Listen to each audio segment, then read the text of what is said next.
So joining me now to make some sense of this nonsense coming out of this committee is former acting U.S. Attorney General Matthew Whitaker. Sir, welcome to the program.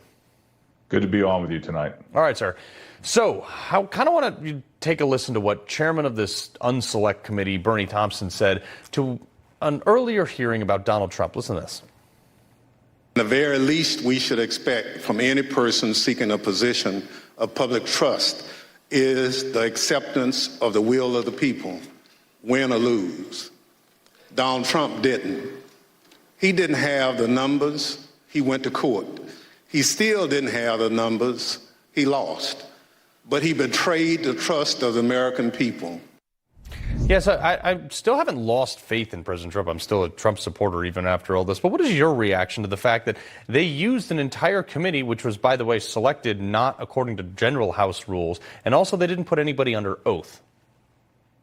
Yeah, the whole thing just seems like a made-for-TV propaganda film by Democrats and, unfortunately, a couple Republicans that don't like Donald Trump. But, you know, I would just ask your viewers to compare and contrast your previous segment, which is all the bad news that is dragging President Biden and the Democrats down and affecting their lives every day. Contrast that to these hearings, which are not solving any problems. They're only trying to pin the blame of political violence, which is never acceptable, on one person. But where was the select committee in the summer of 2020? Where was Congress looking at groups like Antifa? I mean, not that I'm trying to minimize the political violence that happened on January 6th, and it should not have happened. But, you know, the chaos and destruction that racked our cities for an entire summer and the fear that it put in those citizens' minds, right. I think it should be contrasted to what's going on here on January 6th, and it should be lay bare the whole premise of this is a complete political theater meant to try to win an election in 22 when they have nothing going for them. Right, but they want us talking about January 6th of 2021, not today. Now, all these liberals, they all want to scream insurrection. And, you know, I have family members that are on the left side of the aisle, and unfortunately, I have to spend time with them sometimes. And I have to talk to them about these things. And they say, like, oh, it was an insurrection. A Capitol police officer, Harry Dunn, he showed up to Thursday's primetime hearing in an insurrection T-shirt. When I go to Congress, I wear a suit and tie. He wore a T-shirt with a big chain hanging out of it with the definition of insurrection. How can they continue to push this narrative when insurrection is an actual crime? You can read it on his T-shirt, and no one's been charged with it.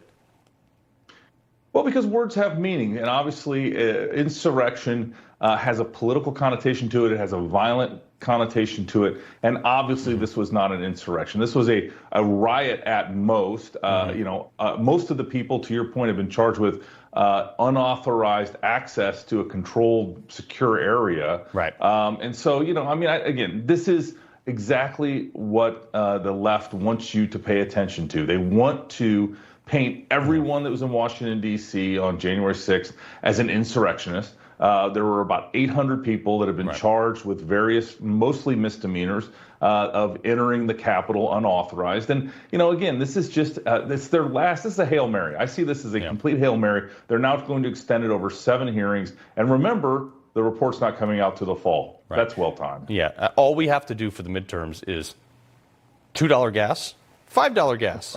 Pick one. Like, that should be it, and we should all go home. We should actually be having a margarita right now because there should be nothing to talk about for the next 5 months. But defensive coordinator for the Washington Commanders, Jack Del Rio, had this to say about January 6th. People's livelihoods are being destroyed. Businesses are being burned down. No problem. And then we have a dust-up at the Capitol. Well, there's nothing burned down. And we're not going to talk about, we're going to make that a major deal. I was fined $100,000 for that. He didn't even say anything wrong. Look, do I call it a dust-up? I call it a riot. He called it a dust-up. Do we not have this First Amendment anymore?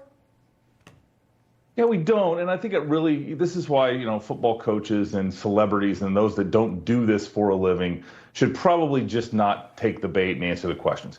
But if they're going to, you know, again, their First Amendment rights the same as everyone else. Right. I think it's ridiculously inept for the Commanders, is that their new name, to fine this coach for, you know, just using I wouldn't even say inappropriate, just a word that they disagreed with. Yeah. I mean, you know, whatever you want to call it.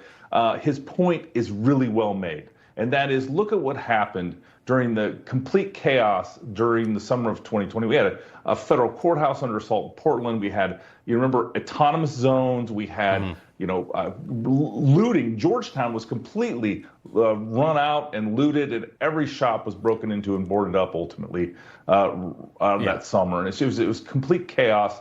Fear was in our cities. And that's, remember, that's what the left wants. That's what these woke prosecutors, these Soros-funded prosecutors want, is they want the citizens to be fearful. Nobody's afraid of a January 6th happening again. It was just a moment where some real radicals led 800 or so people into the Capitol in an unauthorized manner. It looked like a riot, but it was nothing like we saw in the summer. And I think we need to keep some perspective here. Yeah, and then Kamala Harris for the BLM, by the way, went and raised money to bail those people out of jail. Unbelievable. Matthew Whitaker, I appreciate your time tonight, sir.